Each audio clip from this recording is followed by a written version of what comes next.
our world-class resources and faculties, our cutting-edge facilities, our global partnerships with leading universities, our strong network with industry for internships and job placements,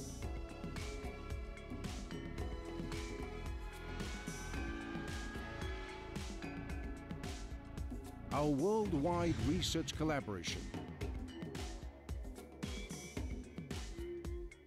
These are the inspirations and the opportunities at UTP.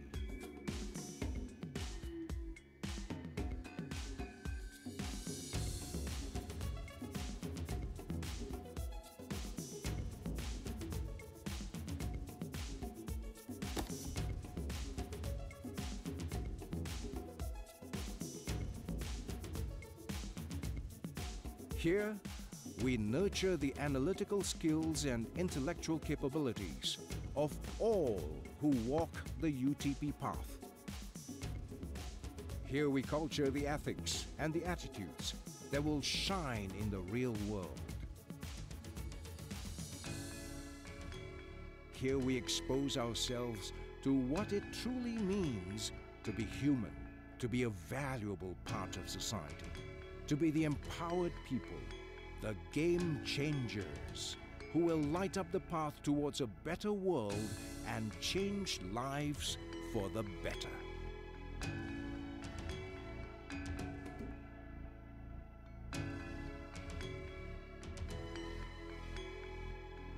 At UTP, the torch is firmly in your hands. So hold it up high and let us together light it and let it burn brightly.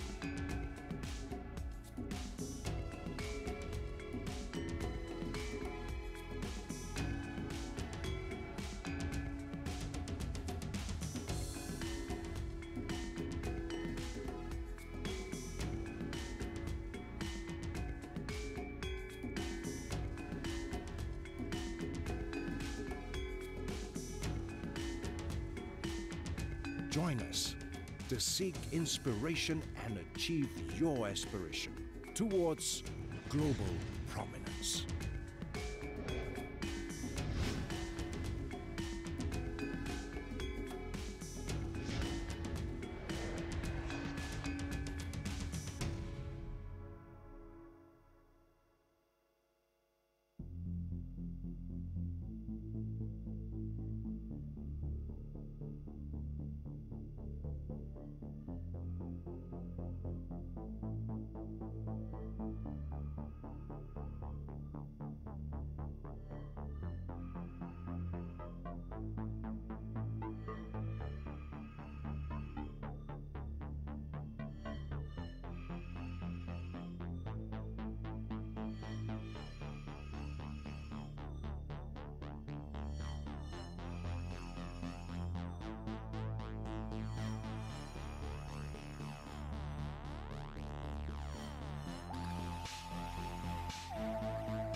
Ya, selamat pagi dan Assalamualaikum and welcome to XPAXKEK Kejohanan e-sukan Campus 2019 Semester 1. Can I get a big round of applause? Wow, like thousands of people are here today for the very first location in University Technology Petronas Perak. Another applause for UTP. Yup, great, fabulous. Love the energy. Anyway, we would like to say thank you to our main sponsor. This cannot be happening without the support from XPAXKEK. Siapa pengguna XPAXKEK angkat tangan? Me myself is a XPAXKEK user. Cool. And also kita nak cakap anjuran bersama oleh portal My Game On, Kitaman and also UTP dengan kerjasama Predators, Saders dan Mobile Legends e-Project, penaja bersama Boost, Cadbury 5-Star, Mountain Dew dan Todak. Rakan rasmi Media Prima Digital, all the radio and the ripples, all the TV station and also portal The Lucky. Again, welcome to XPAXKEK 2019 and we are live from Chancellor's Hall, University Technology Petronas Perak, Sri Iskandar. No, Sri Iskandar first, then Perak.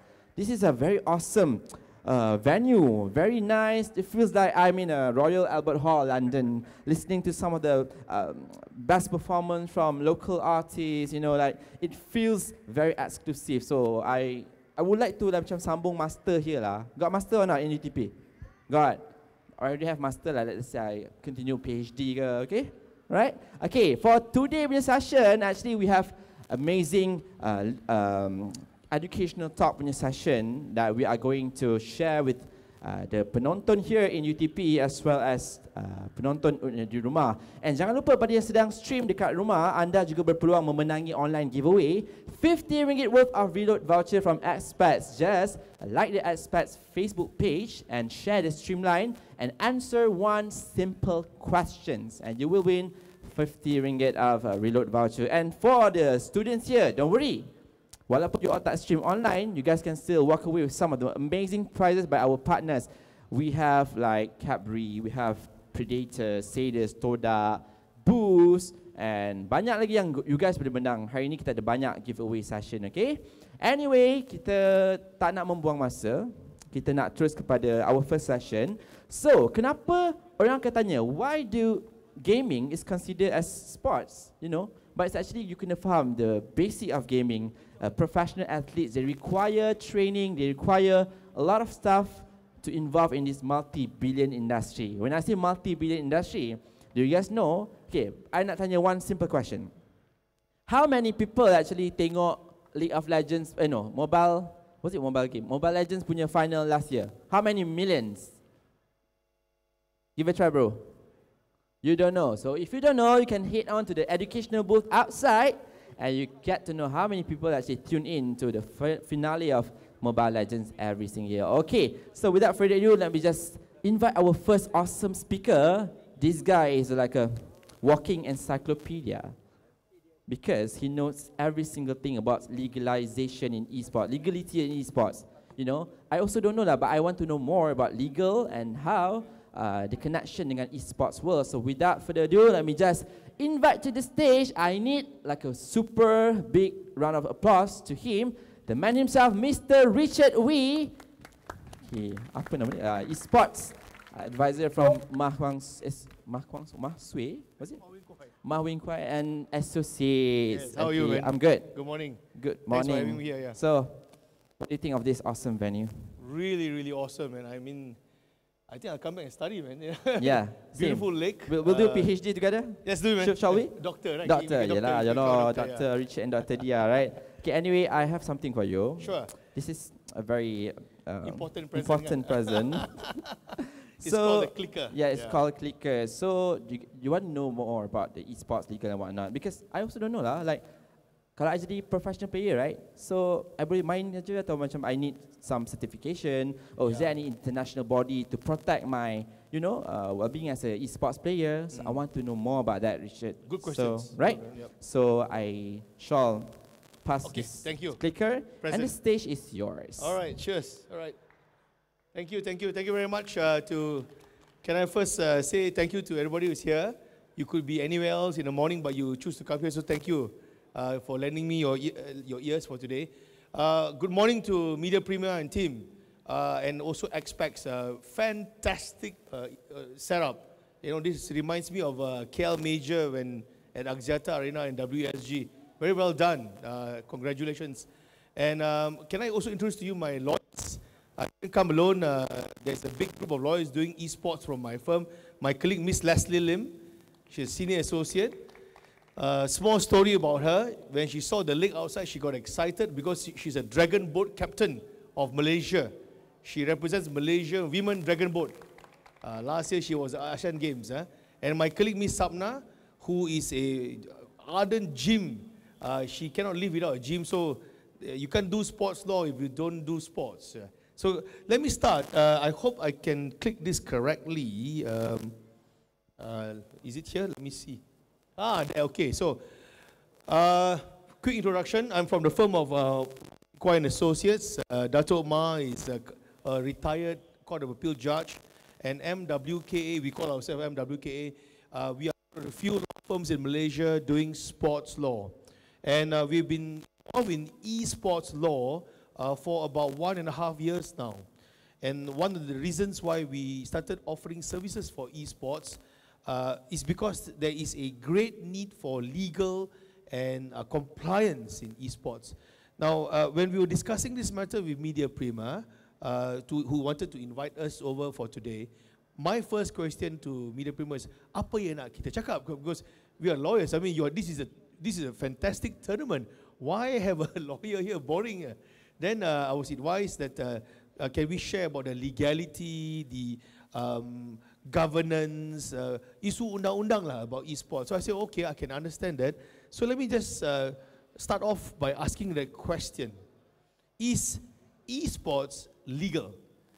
Is it a legal game? Is it a legal tournament? So the answer is very much a big yes.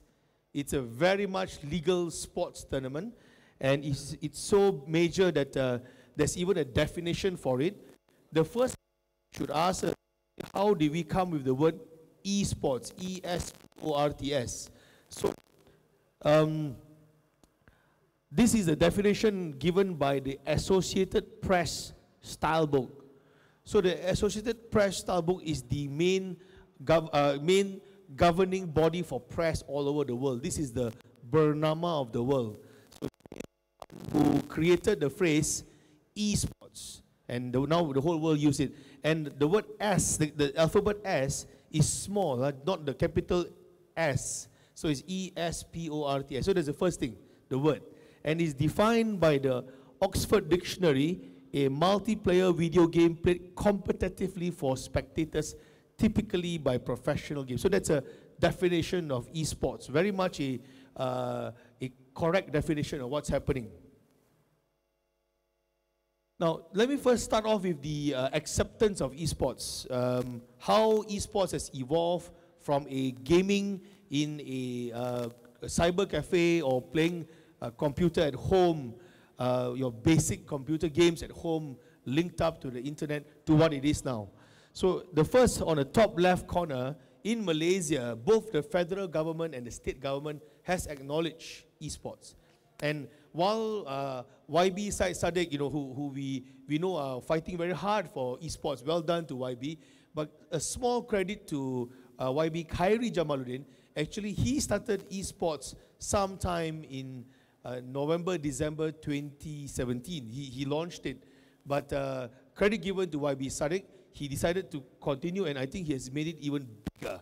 So the federal government has acknowledged esports, and we are in the home of one of the most active esports state, Perak. Perak state government has already started plans to create a legal framework for esports, which includes esports tribunal. So which means if you are not paid, ada orang utang you duit, you can actually go to court, and that court is a special court for esports. Now, if that happens, it is going to be among the first in the world to do it. Among the first.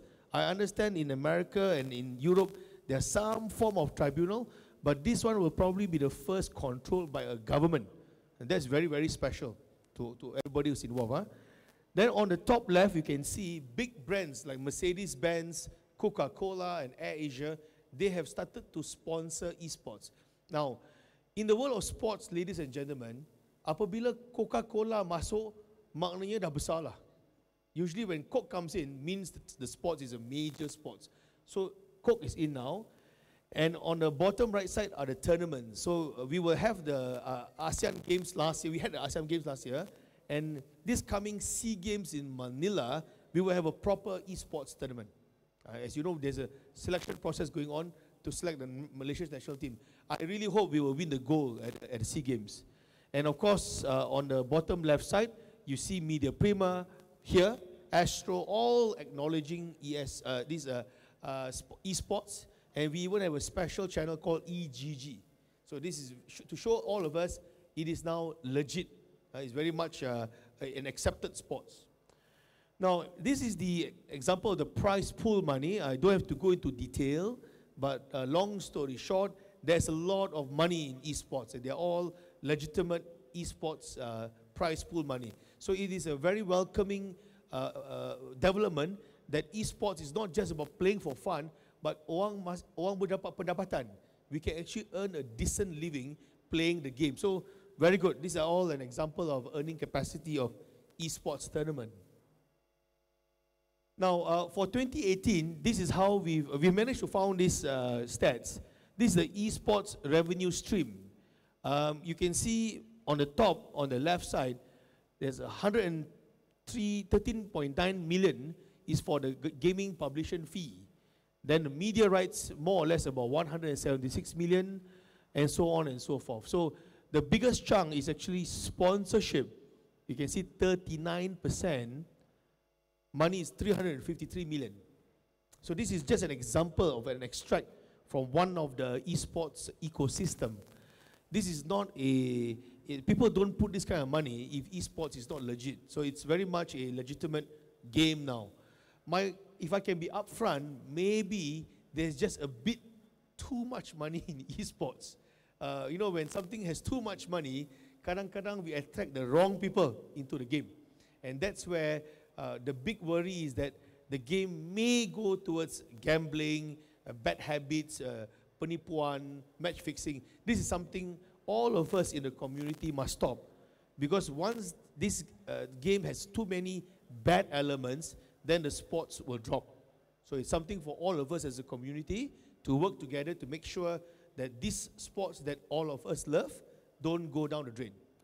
So this is an example of how much money that we have in esports. So far, so good? Okay? Boleh? Can? Okay. All right. Even though I'm given 1.5 hours to speak, but I think I'll finish in half an hour, 45 minutes. So we'll have a chat after this. Now, this is an example of career in esports. Now, I found it very funny when my colleague prepared this and I asked him, if you look at the bottom, there's the word chef. Chef, you see the word chef? Yes. So apparently, there are many chefs out there who is servicing the esports teams. So in Europe and even in Malaysia, where some of the esports professional team train in a particular bungalow home, at an esports home, there is a dedicated person, hari-hari masak nasi ayam for them. And the chef have a particular diet prepare a particular diet for the players. So it's a very interesting evolution that not only the players become better, there's even a cook specially for the team, only for esports players. And it's meant, the food that the players eat is meant to generate concentration in the mind. Because as we know, esports is heavily about the focus on the mind. So that's a career. But if you look at the list, we have an esports player, a coach, esports team manager, casters. We have some casters here who are very, very good casters. They earn a very comfortable living as a caster. Well done. We have streamers. We've got many effective streamers. Some of the streamers, I think, earn more money than a player. So it's a very good career option to be a good streamer, cosplayer. So cosplayer was an unexpected addition to esports. So we have all these well-dressed person with a beautiful looking makeup and all that. They are part of the community.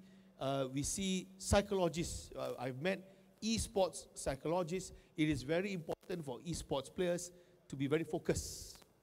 And if you want to win a tournament, especially for Dota 2, you have 2 seconds to make a decision, sometimes less.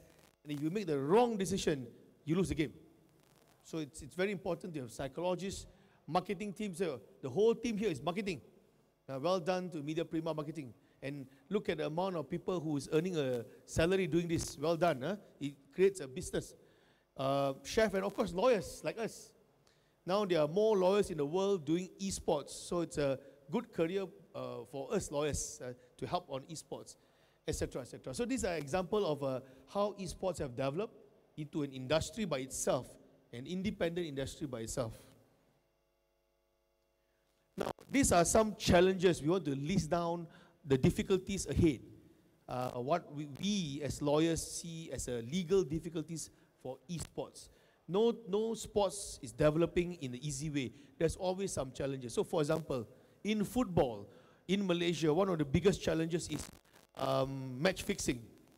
And in athletic, in swimming and in cycling, the biggest challenge is doping. People take drugs to play sports. So this is something we have to also keep an eye in esports, that players don't get involved in doping. So let me list down some of the challenges in esports. And actually, I'm coming to the end of my slides already. Take note. These are the 6 challenges, or 5 main challenges first. I would like to first say that in Malaysia, in fact also in the world, we have the challenge of governance. In the conventional sports, as my lawyer Leslie liked to say, not traditional, conventional sports like football, FIFA, right on top of FIFA. Then for Asia is AFC, and Malaysia as FAM. So in esports in Malaysia, we have ESM. But above ESM, there's so many bodies who claim to be headquarters. So we have that legal issue, who's on top. Now this is important, for example, if you are playing esports in Malaysia, and you want to go and play tournament in Indonesia, and the Indonesian tournament don't allow you to play, so you need to appeal. You want to complain, why can't I play? And that's where you need to appeal the matter above the Malaysian ESM.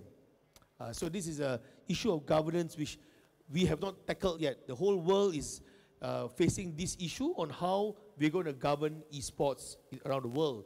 The next one are contracts. A lot of esports players, with respect, we have seen, my lawyers have seen the contract. The contracts are all badly drafted, or poorly worded, or one-sided. So it is important in my view that all of us involved in esports, please look for a lawyer and try to get an advice. Please don't ask your uncle or auntie who may or may not know sports, but please go and look for a proper lawyer. There's always a lawyer out there who will be able to assist you. And the issue of contracts also, one of the things all of you need to look out for is the issue of enforceability, whether the contract can be enforced. So jangan simply sign a contract, read first, and if you don't understand, look for a lawyer. Don't check Google. Google is not a lawyer, right? So look for a lawyer. Can, huh? Try. The third issue is e-doping. Big issue. Now, many of people ask us, what is e-doping? E-doping is not taking drugs. Or some people thought that e-doping is you take the drugs and you inject into the computer. That's not e-doping. E-doping is where you manipulate the software, where some of the games like CSGO, for example, while you are going to shoot the gun, but you actually have a software where you can see beyond the wall, and you know behind the wall your opponent is waiting. So that's called cheating. E-doping, very common now around the world. So we have keep track on that, and that I think will be a big legal issue in times to come. Match fixing. Can I also talk about gambling? Match fixing and gambling comes together. Many players we have noticed around the world bet against themselves that they will lose. And they have of course been caught for that and have been banned. So this is something we have to stop. If players continue doing this to ourselves, then we will hurt the game. Eventually esports will go down because people will see, alah, ini tipu punya tournament. So it's something we all must, as a community, stop this. But it is definitely a legal problem, and that is why, in my view, why the federal government and state government is getting involved. so that we can use the police and use MACC to stop this. So I wouldn't be surprised one day, instead of seeing a politician arrested by MACC, we may see an esports player arrested by MACC. You know, so, but I hope it doesn't happen. It's not good for the image of the sports. But that is something we see as a big problem. The last issue here is broadcasting rights. How many of you here are streamers? Are you anybody here streamers? No, no streamer here. Ah, okay. Well done. Congratulations, yeah. Now, the streamers, they have a big challenge with people like Astro, Sky TV, because there's a big fight now between streamers and TV rights. So there's a big challenge going on. And some of you may know the tournament, WSL tournament, I think about a year or two ago at Genting, there was an issue of broadcasting rights. There was and then the publisher put a stop to it, and then the whole game was opened up again. So these are things which we feel need to be addressed, because a lot of people think that, esports, I can just stream it on my channel. But I don't think that will be the way. Eventually, the esports, so let's say like here, Media Prima is hosting this. Obviously, Media Prima should be the sole broadcasting owner. Should be. Nobody else. Should be. But because of the culture of esports, somebody will be streaming at the side, and it's difficult to stop. So this is something we have to tackle as we go along. Even in the conventional sports, the creation of Netflix, iFlix, Sportflix, all the flicks lah, they are going to kill Sky TV and Astro one day if things are not controlled. So we will see how it goes. Because one day I think we don't need Astro for football. We just need to use our phone. So, and I think the same thing will happen to esports. So we will need to deal with that. Honestly, I'm not sure where the broadcasting rights will go, but it's something as lawyers we'll need to keep an eye on. So that's it, I think. I think we are almost done. Oh, okay, good. Let me go in detail. Oh, thank you. My lawyers went into detail. So as I was saying, for governance, this is the main problem. Everything controlled by publisher. At the moment, everything is controlled by Blizzard and gang. So Valve controls the game. So very difficult for us to take charge of the game when the intellectual property rights belong to somebody else. So unlike football, badminton, squash, tennis, it belongs to all of us. Any of us can play squash. Nobody needs to pay license to play squash. You may have to pay rental at the hall, but the game is free. Badminton, all of us, as you know, kat luar rumah main badminton. So it's a kind of tournament match we can play anywhere and nobody can stop us. But esports, you need to log on to Steam and sign on to the game, blah blah blah, because somebody else owns the game. So this is then how do you govern it? How does ESM, for example, how does Esports Malaysia Association govern the game? This is still an unanswered question for esports. Now, the third one, players play under a moniker which allows the player to have multiple accounts to avoid detection. So this game, this player is known as Peekaboo. Next game, he or she changed name to Hantai. So we don't know that it's the same player, two different persons. So we have this problem for esports. Eventually, my view, all esports players must have only one name. You must register the name. And if you change name, you have to start all over again. That should be the way.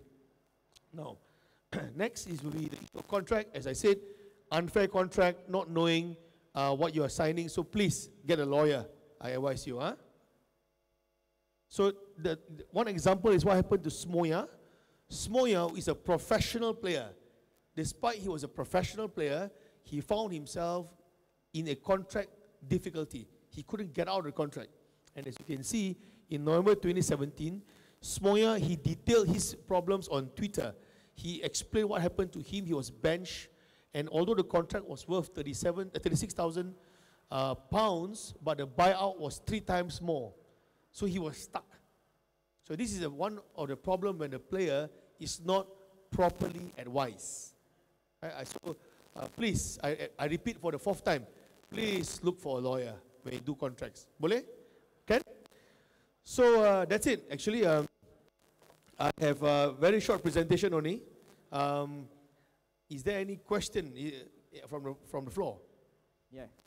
Hello, hello. All right. So, for the audience, do you have any questions for our esports lawyer? Okay, one, Mr. Richard mentioned you need to find lawyer, right? We can find you as well, right? Yeah. No, All but right, that's advertisement lah. So look for any lawyer. Yeah. All right, I have this guy here. Okay, what's your name? My name is Zulhanan. Okay, Zulhanan. Hi Zul, how are you? Morning, sir. Okay, my question is, we have very young esports players nowadays, right? So we have underage players. How do you deal with that in terms of contract? Who is the one signing it, whether their guardian or the players themselves? That's a very good question. In fact, one of the biggest challenges of this industry is that almost all the best players in the world are below the age of 20. Right? Now, under the Malaysian law, when a person below the age of 16 signs a contract, he or she must have the parent to sign it. Right? If, touch wood, if you don't have a parent, some of us are anak yatim, then you must have your guardian to sign it if you are below 16. Above 16, you are allowed to sign the contract, but the court accept that the correct age is above 18. If you're above 18, it's no problem. But between 16 to 18, you can only sign a contract if it's relevant to your life. For example, a contract to buy food, a contract to buy clothing. So these are essentials, they call it. So unfortunately, esports is not considered essential, which means even between the age of 16 and 18, you still need your parents to co-sign with you. But if you go to the contract law, below 16, mesti ada guardian to sign, and between 16 to 18, you can sign some contracts on your own. So contohnya, when you go to kedai beli makanan, do you know that there's a contract? Bang, nasi kukus satu, RM8. So you pay RM8, you get nasi kukus. That's a contract. So technically, between the age of 16 to 18, you can just buy off the cuff. So don't you realize that in school, when you're below 16, all of us eat in a canteen, and the canteen is controlled by the school, correct? That's because it goes around the law of contract. Just example. So to answer your question, kalau budak tu bawah 18, sepatutnya kontrak tu ditandatangani dengan ibu bapa. Don't sign alone, because then the contract becomes maybe not legit. But when you're above 18, no problem. You can sign it on your own already. But get a lawyer first. Yes. Did I answer your question? Dah jawab. Okay. Yeah, all right. We have another one okay. over here. One more gentleman at the back here. Yes. Okay, hello. Hi, morning. My question is that, let's be honest lah, esports players, streamers, all that, they make a lot of money, more money than engineers like for us. When we graduate, they probably only make like a quarter of their money. More money than lawyers, so but yeah. So, because of this, a lot of people like youths are gonna be motivated to go into the esports scenes. But as we all know, not everyone's gonna succeed lah. Okay. So, do you think this is gonna be a bad thing to the youth or everything because they go to like the wrong path and then they fail and then their life is ruined? Thank you. I must first explain that the question you posed, though a very challenging question, is not a legal question. I hope you don't mind. But let me share with you then my personal experience. Now, I think many of us use Twitter, Snapchat, Instagram, and of course Facebook, correct? All of us use that. And of course, all of us use WhatsApp. Right? Now, these are all the successful apps. For every one successful WhatsApp, there are 1,000 failure. The Telegram, WeChat, okay, WeChat didn't fail. WeChat is doing quite well. Like Facebook, if you go back time, before Facebook, there was this thing called Friendster. And before Friendster, there was this thing called MySpace. So these are examples of people who try to be entrepreneurial. They start something and they didn't make it. And only one made it, which is Mark Zuckerberg for Facebook. But for esports, I believe eventually, 5 to 10 years, there will be one Facebook, one Snapchat within the esports community. There will be the one person or one app or one group which will be in control or taking the lead. But at the moment, I think because the market is very open, very, very open, there is nothing to stop a person being a lawyer and a streamer, or a lawyer and an esports player, or in your case, an engineer and an esports. Actually, nothing to stop at all. In fact, if I were you, I encourage you to play esports while studying, because the game will give you a chance to relax. You know, all study, no play, no good. But play too much, no study, also no good. So my view is that for the short term, yes, I think it will be something we can explore. Now, for the effect on youth, as people say, there is a big debate that esports affect the health and mentalness of people. I absolutely disagree with that. Let me tell you why. I'm quite old already, you know. I'm born in 1973, so which makes me 46 years old. When I was 10 years old, I told my father I wanted to play football full time. My father said, no, very bad. Very, very bad. Nothing will happen to you. And this was in 1983. He said, terrible. You won't go far. Now, one of my good friends, he has a son who is 15 years old. And the son told him, Dad, I don't want to study anymore. I want to play football full time. So the father said, which is my friend, said, no, you still got to study, but I fully support you playing football. So the father takes him for training every day. Now the boy plays in the junior league in Selangor. You can see the time has changed. What was not cool 40, 50 years ago, what was not acceptable, professional sports wasn't acceptable. And in terms of mental, people say, oh, you know, esports are very bad for health. People only sit down and play without thinking. I disagree. Some play football only. Okay, sorry. Masalah technical. Oh, thank you. I think I talk too loud. Makan battery. Yeah. So for the games like football, badminton, some players, they eat, drink, sleep only badminton and football. They don't think of anything else. Isn't that equally bad? That they don't have anything else in their mind but badminton and football. So actually it's a natural evolution of a sport. When someone wants to be very, very, very good at a sport, they will think only about the sports. And that cannot be unhealthy. So in Dota 2, for example, you really need to live and eat Dota 2. You don't play Dota 2 every day, you cannot win. So that is something which we have to accept. It's part and parcel of professional sports. So yes, there may be some problems in health, but I think the benefits outweigh everything. And very important is for us, as a person playing, you must learn to know where is your limit. Don't overdo things. In life, if you overdo things, it's not going to work out. So, to summarize, don't worry, you know, there are certain people who make it, certain people who don't make it, but if you don't try, you don't know. So give it a shot. 2, no harm learning, playing esports and working and studying as an engineer or lawyer. 3, in terms of health and bad for youth, I slightly disagree with that comment. I feel that there's nothing wrong being good in esports. But it's just that I ask all of you, you need to know your limit. Kalau dah rasa penat and you know on that day, your mind is going a bit cuckoo, switch off. Right? You need to rest. And if can, I advise all of you, no matter how good you are in esports, please complete your degree or diploma. Get something. Because you cannot play esports at the age of 55. You know, you need to have a career after that. So have a degree so they go have something to fall back on. Can? Any other questions? The gentleman with the black shirt, yeah. Good question. Ask more. Yes. Following up to the previous question, in terms of the contract Yes. law, so let's say you sign a contract at 16 years old with your guardian or parent as signatory. How does it work where you actually, the contract is 2 years or 3 years, and you keep with the team, and when you get to legal age of 18, do you sign any contract, or how does that work?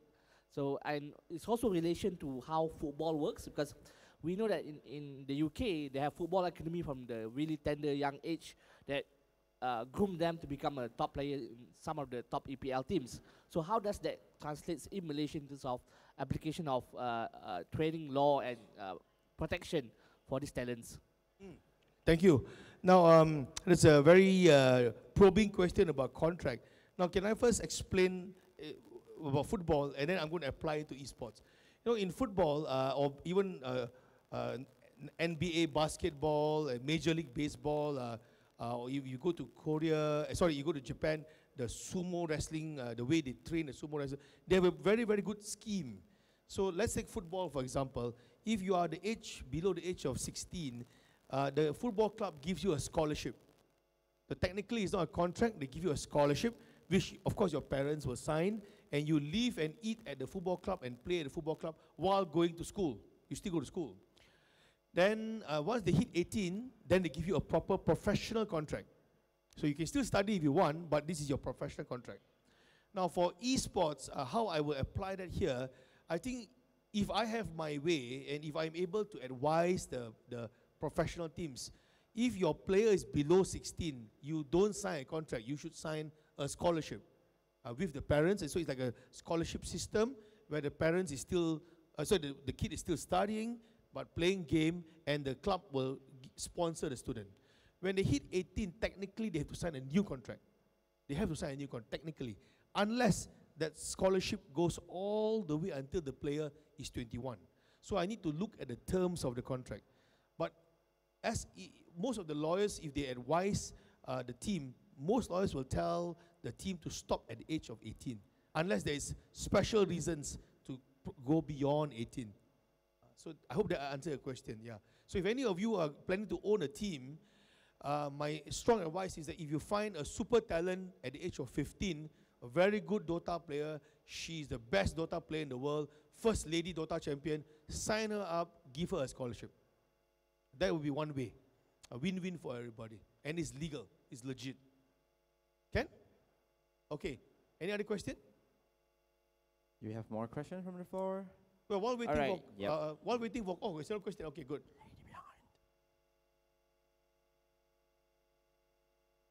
Hi. Morning. This is not so much for players, but so far like staff, because I feel like we don't have enough regulations in Malaysia in terms of for esports. For esports.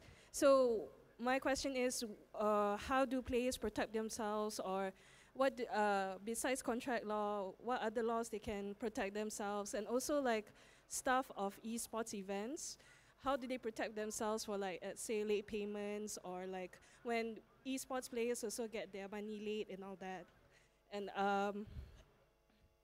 or non-payment like ages. Yes. Yeah. Well, like no.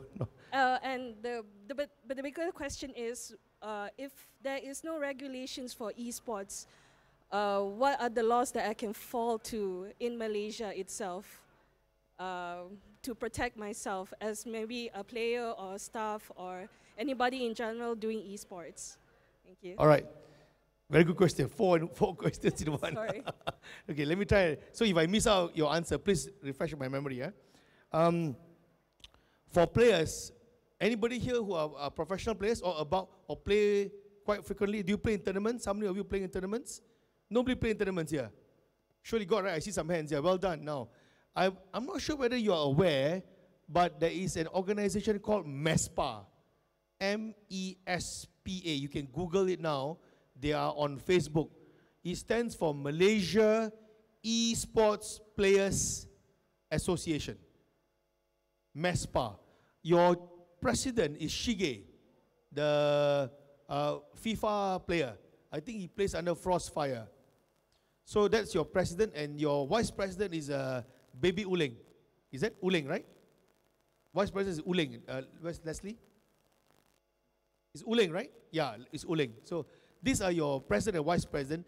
That association is registered to protect players. It is led by players.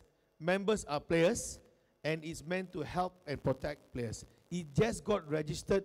It just got created last year, and the application went into Registrar of Society to form it as a proper association. So it becomes like a players' union. So in the long term, we hope MESPA will be able to be the main guardian and the main shield for players.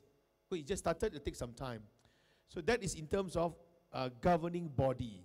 But in terms of protecting players outside the governing body, the law which protect the players at the moment is contract law and law of trust and criminal law. So these are three contracts which will protect the players. Which means if, let's say, if you are going to sue a club or a team, your lawyers will engage the usage of these three laws. So you will be protected by these three, provided you sign a proper contract. And of course, the law of evidence, if you have enough evidence in your case, blah, blah, blah, blah. Then, in terms of regulation, very interesting that you raised that. The Perak state government, I can share with you, I have personal knowledge of this, that the Perak state government intends to launch certain laws to govern Perak for esports regulation. This is to protect, contohnya, kalau kamu nak masuk kepada esports center, you may need to surrender your IC for them to register. This is to ensure no hanky-panky goes on in the esports center. To also give confidence to parents that the esports center is not a dodgy place. Example, contohnya, one of the regulation. There are many more regulations coming up. So, you are right there, Miss. I agree with you on one point. There's a lack of regulation now. And that's normal. People tend to forget, 20 years ago, when we were using BMX and jumping here and there, and we call it X Games, it was totally ungoverned. Macam cowboy that time. Nobody knows what's the rules. Whether which BMX can use, cannot use this BMX or not, roller blade, roller skate, which one. So the X Games have now become mainstream. It's become a proper game, all properly governed and regulated. So in esports, we are now living in an era of neither here nor there yet. We are no more, we are not dodgy anymore. We are not underground anymore. We have come out. We are now in the open, but we haven't reached FIFA, Olympic Council, you know, proper World Badminton Federation. We haven't reached a level yet, but we are heading towards there. And tournaments like this, look at this tournament, for example, look at this tournament. How can this tournament not be legit? You know, it's so well organized, so well planned, and your marshals are on standby to govern the game. The rules are there. They have already planned who will win and who can win and who, not who will win, sorry. They will plan who can win and how to break on a deadlock. You know, everything's planned. So in that sense, the community is heading towards legitimacy. But it will take time. How long? 5 years, 10 years from now. But in the meantime, we should enjoy this moment, because these are the kinds of moments we only live once. And your generation are very lucky. You get to see this moment. You get to live through this moment, right? So once it becomes fully legit, some of you will say, I wish those days when we can do whatever we want. It was more cool. But let's hope so. Did I answer a question? Yeah? More or less. Okay, I'll see you later to answer a better question. Yeah. Thank you. Thank you so much. Any other question? Yes. Oh, okay, good. I love the fact they're asking. So then we can stay until, how long do I have? Maybe 11:30. About 10 minutes. Ah, okay, 10 more minutes. Come, shoot. All yours, yes.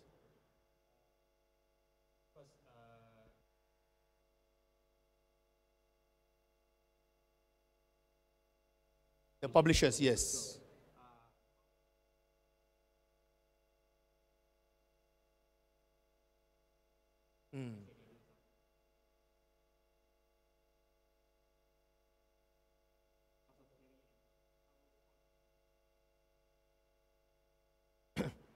That is an ongoing problem we have at the moment. Your question actually answered the question. Your own question, yeah. Spot on. A publisher, if a publisher ban a group of players in a certain country, then player can't play. So the government, on the other hand, what the government can do, if you notice what almost every government in the world are doing, or every esports association in the world is doing, they only govern and control the tournament. So the tournament can be organized on our own without the publisher. So the tournament itself can be regulated and governed. But if the publisher decide that they will block the game and you can't stream it in Malaysia, so Dota 2 tomorrow stop, totally cannot play, all blocked. Habislah, that's the end of Dota 2. So unfortunately, that is the reality. And nobody can stop them because it belongs to them. So for example, if tomorrow McDonald's don't want to do business in Malaysia and they close the franchise, all McDonald's close, we can't do anything. Because we don't own McDonald's. some mozzarella in America owns McDonald's, you know. So it's the same concept. But what can be done is that, which I know for a fact Malaysian government is doing that, they keep a very friendly relationship with all the publishers. When I say friendly, I'm talking about maintaining a working, an economic friendship, so that the publisher continues staying in Malaysia. And I think it is great benefit for all governments in the world to work with the publisher. I only hope the publisher don't become too arrogant one day. That's my only hope. But so far, all of the publishers I've seen, they're very professional. They're out to make money. They want to earn money, but they also deal things very fairly so far. So good hope, good hope. Answer your question? Yeah. Next, yeah. Yes, yes. Yeah. And then one more gentleman, yeah. You. Sure. Yes. But as you know, when we actually purchase those software, Agreement, yes, correct. Correct.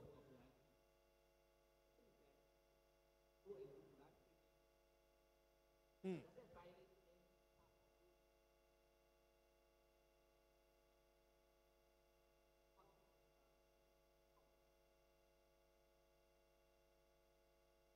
And then you just stream it on your channel.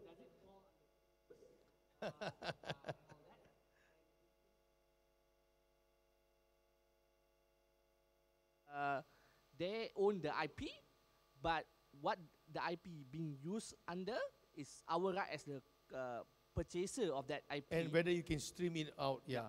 Well, sorry, have you gone? Or is there any more question? That's all. Okay, thank you. Good question. The answer actually is this. When we go through, my team has gone through the end users agreement, our personal opinion is that actually all of us who do streaming, in theory, can be stopped.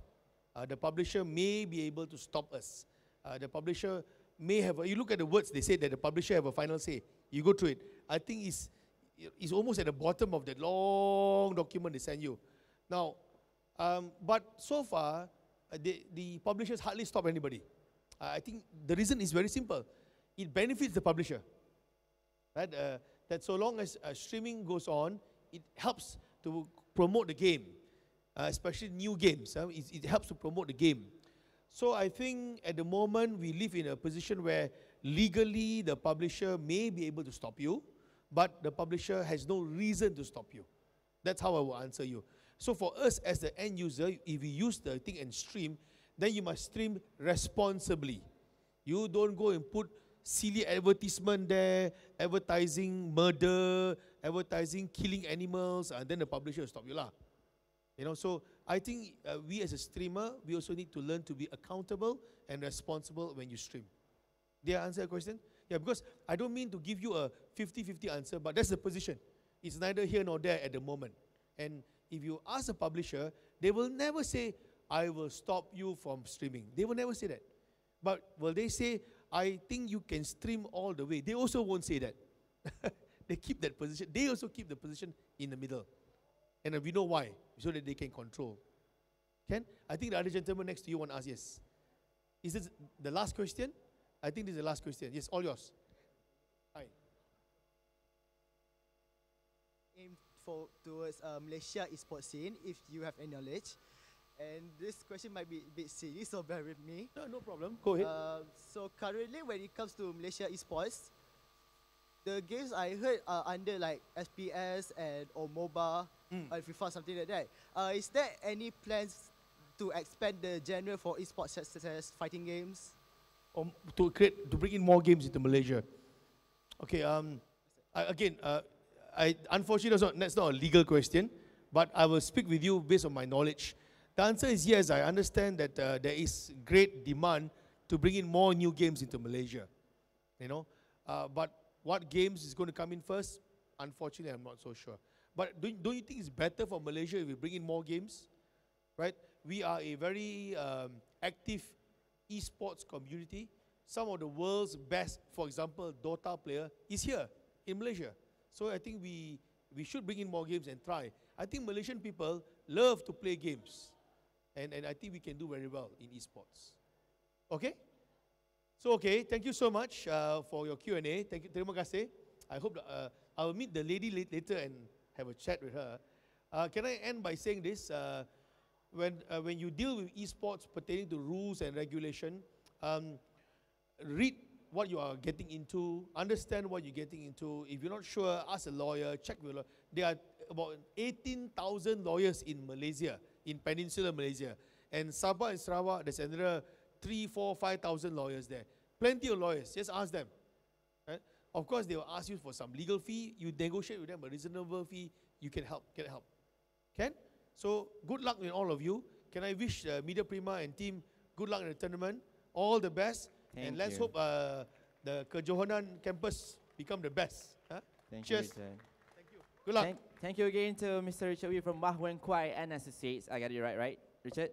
Yes. Thank you so much. Thank you so much. Take care. Thanks. Thank you so much. Okay, I think one interesting thing about Mr. Richard is, you don't get bored listening to him, right? It's such a very dull topic. It's illegal, but he makes it very interesting. So thank you to Richard and his awesome team, Leslie and I forgot that guy's name. Yeah, Samna. All right, guys. So later, for the next session, we are going to be listening to talk from Razi. Razi, later. Okay, later. Let me do some introduction first, lah. Okay, then I'll call you later. So just now, Alex, you asked about the career in esports, right? So actually, if you're an engineer, if you're like student that study ICT, you can venture into other segment of esports. For example, programming of the game itself. And if you like to talk like me, you can be a caster. But apparently I cannot be a caster. If not, that too cannot cari makan lah. Okay, and then I think we have a giveaway, our first giveaway. Are we going to have our first giveaway? All right. Let me invite to the stage pretty Jessica Pun Hoyen. So she's one of the finalists from Miss Universe last year.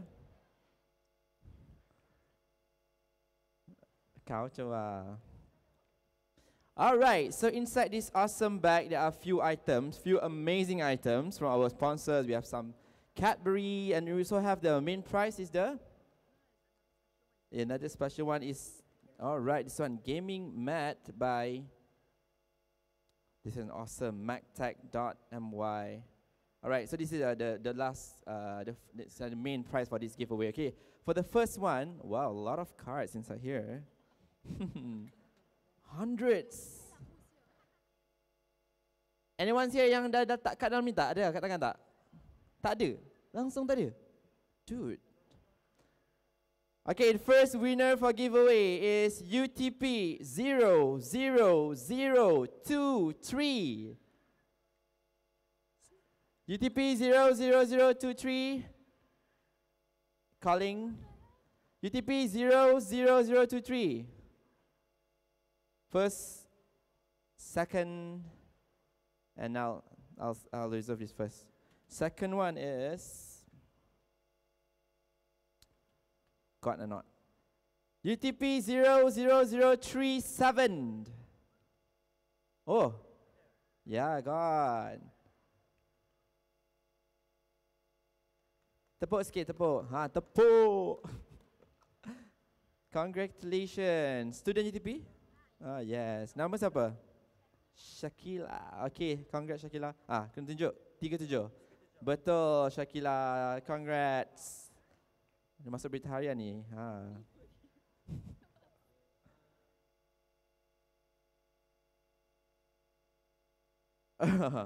Next one. A lot of, banyaknya.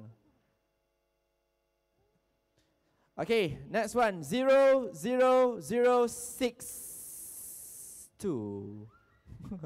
Okay. Congratulations, 00062. Okay, siapa yang tak dapat raffle card lagi boleh pergi register and visit our booth outside. Kita ada banyak booth, XPAXKEK, kita ada our partner booth, Saders, Toda, and also booths, and also MP Labs. Get the chop, and then you can win some amazing prize today, right? Okay. Terima kasih. Tata geng-geng dia menang semua hari ini. Yang 4 orang duduk belakang tu ada? Ada masuk tak? Ada, okay. 00024. 24. 241, 242, 243. Tidak ada. Okay, wow, nice number. Like this number.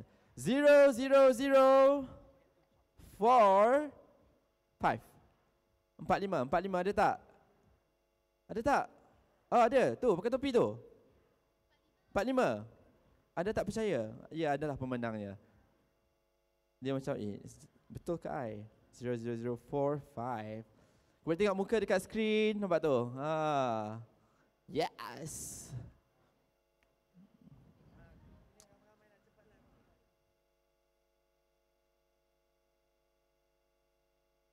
Okay. And then next one, kita ada lagi 2. 00026 26 261 262 263 dan tiada peluang kedua ya. Siapa yang belum boleh, lepas ni ada giveaway lagi. Okay, 00048 48. Yeah, we have a winner here. Alright. Congratulations. Okay, the last one kita ada mat gaming. Siapa suka main game? So, kau ingat yoga je ada mat, gaming pun ada mat, okay? Okay, last but not least.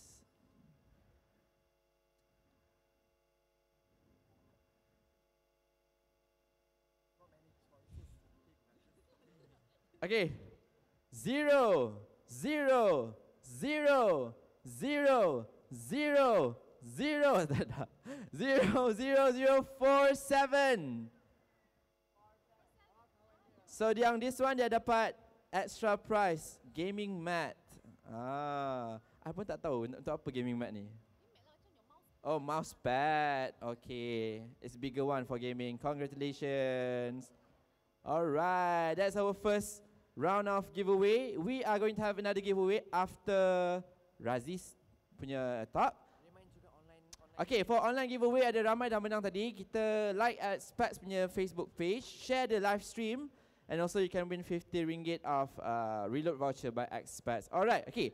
For the next speaker, dia ni antara orang yang famous for caster punya scene lah. But now dia akan cakap macam, if you guys want to have a career in esports, apa lagi sub career path yang korang boleh cuba lah. So that tanpa membuang masa, I would like to invite to the stage now Mr. Razi Ikutur Rahman. Betul kan? Salah tu nama. Ada slide? Ada, okay, ni. This is the thing.